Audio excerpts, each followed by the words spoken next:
So, picks just in. Now, listen up. We had a really bad week last week. No way to, no ifs, ands, or buts. We went 1-4. And so, going 1-4 means you gotta have a bounce back week. You gotta. You gotta do it. There's no excuses. And so, just can't see me. Oh, that's why you can't see me. There we go. Now we can see me. So we got to have a better week this week. And let's break it down. Picks just in. Tony went 4-1 last week. I went 1-4 last week. Hey man, it is what it is. You know, sometimes you're there, sometimes you're not. And I also, as a new rule, and I used to do this where I said, look, I will not bet on Denver because I can't pull myself emotionally away from them. And then the more I thought about that, that's a dumb rule. Being able to truly analyze Bronco games is I'm going to keep a separate record of how well I'm doing during the season and a separate record of how well I'm doing on Denver, because I think there is actually a skill that is built up betting these. As always, please bet responsibly. Don't gamble with money that you don't have. And let's get started. Let's break it down. You guys can see them all here. Titans plus 4.5 versus the Colts. Now, I took a lot of home teams. Just be very clear. I took a lot of home teams. So 3 of my 5 are home teams. Here's the thing. The Titans are better, and you're going to hear this a lot throughout this whole week. This is kind of my theme for the week. The Titans are better than what they've shown. Cam Ward, we've seen the flashes, we've seen the plays. I think Simmons and this defense is better than how they've shown. And I also think the Colts are worse than they've played. Like, I know the Colts are 3-0 and they haven't punted and they're setting all these offensive records, or 2-0, I'm sorry, not 3-0, and they're setting all these offensive records.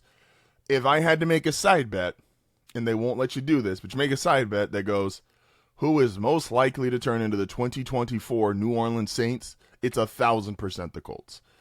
Look, Daniel Jones, there's a real story here, and that is, and if they get to 3-0, we'll talk about it next week. Is Daniel Jones Sam Darnold of last year, who we all waited to fall off, and they ended up with a 14-win season, and you know, we ended up getting Sam a $100 million contract? Or is he more realistically, in my opinion, Derek Carr and the Saints, which is a great 2 weeks. I think this game's going to be ugly, which, remember, last week, what did it go downhill for the Saints? They played an ugly game against the Philadelphia Eagles. Low-scoring game, Saquon hits the big run to end it. Not saying the Titans are the Philadelphia Eagles, obviously. But as soon as they weren't scoring 40 points a game, it just plummeted, caved in. And, yes, they did score against Denver. They also hit 5 field goals. So, like, they were moving the ball, still struggled in the red zone. Denver's able to get pressure on Daniel Jones, and you saw the old Daniel Jones making, there were some, I called them inaccurately accurate throws, like, because they kept bringing up these stats against PS2, and it was like he was throwing these weird passes where PS2 was on the guy, but he almost threw it so inaccurately that the receiver had to get the ball off the ground, which is an impossible place for the corner to get to it. Again, maybe that's the most accurate passer ever. I don't know. Maybe that's just who Daniel Jones is now. But I like the Titans here, plus 4.5. Even if they don't win, I think the Titans keep this game really close, and it feels like a field goal game. Eagles versus Rams. I tweeted this out yesterday, man. I think this is going to be a chain game. I think we're going to see Jalen Hurts. I think the Eagles, who are hearing all this stuff, we don't throw the ball deep, we're running the tush push more than 10-yard throws.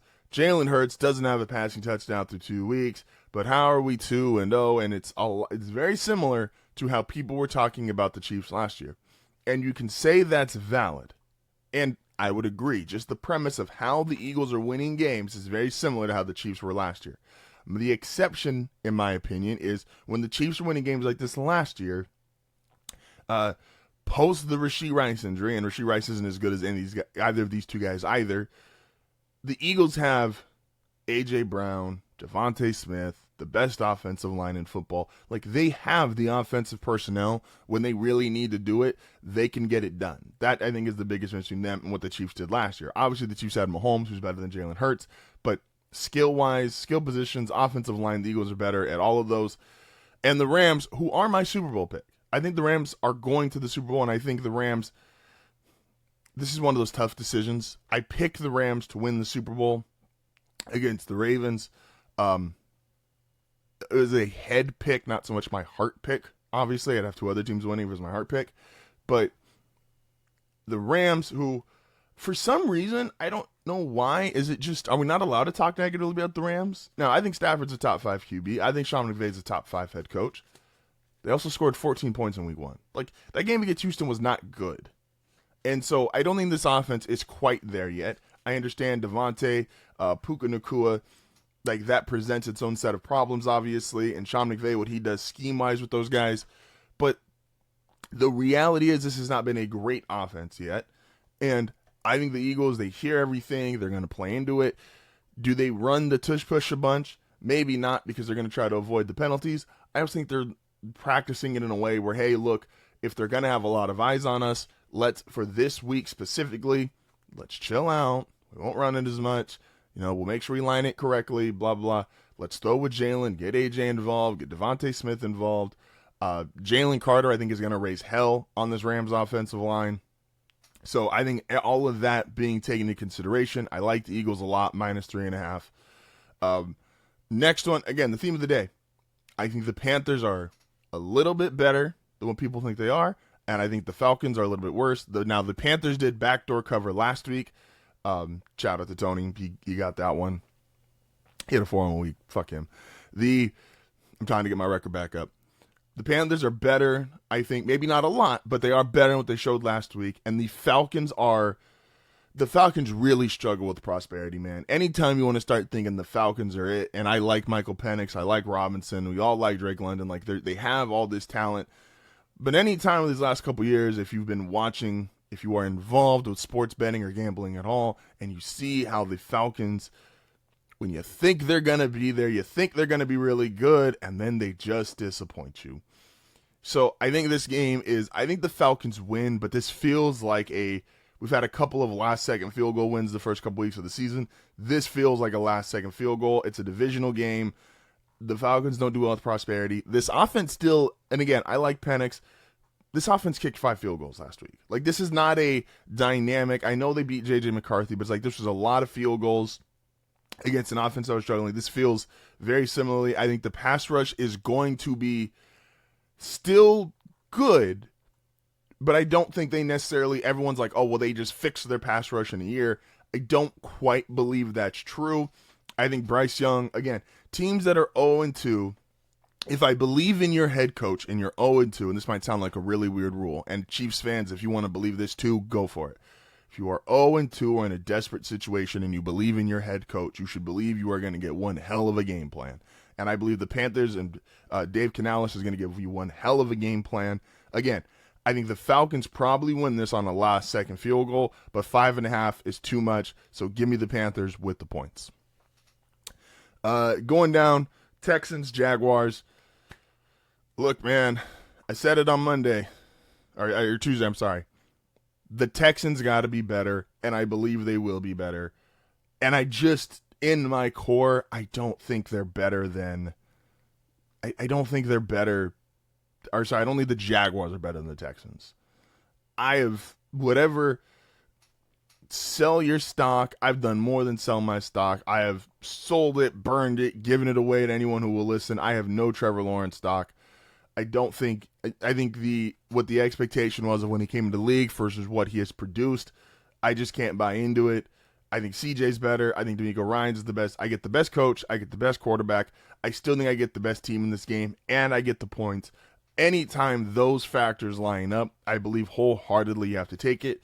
The Jaguars, who are starting to introduce Travis Hunter more defensively, I think that's going to be a bit of a struggle, especially because Tyson Campbell's their best corner, but Tyson Campbell's not a travel corner. And so if I see Nico Collins on Travis Hunter, as big of a fan as I am of Travis Hunter, I think that's an advantage, Texans. Again, I get better coach, better quarterback. I get the points. I don't care if it's in Jacksonville. I don't think Jacksonville is very good.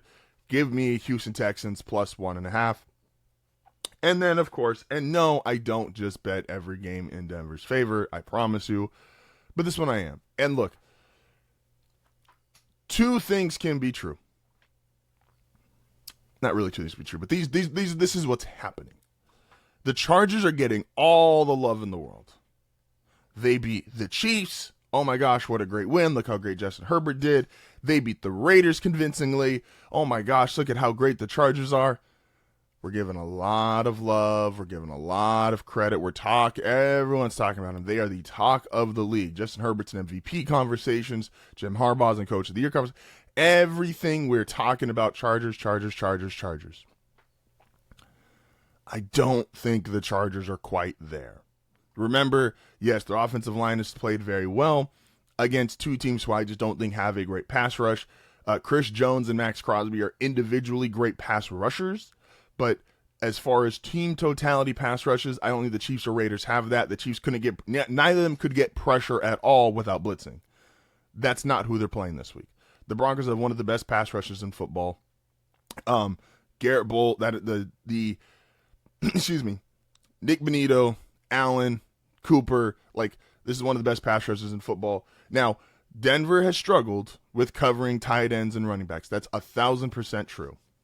Good thing is, that's not who's been productive for the Chargers.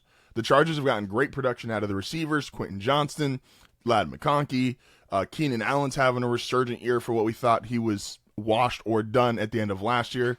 Denver has the corners to match up with them. Again, the pass rush, this is not Oakland's pass rush, this is not Kansas City's pass rush.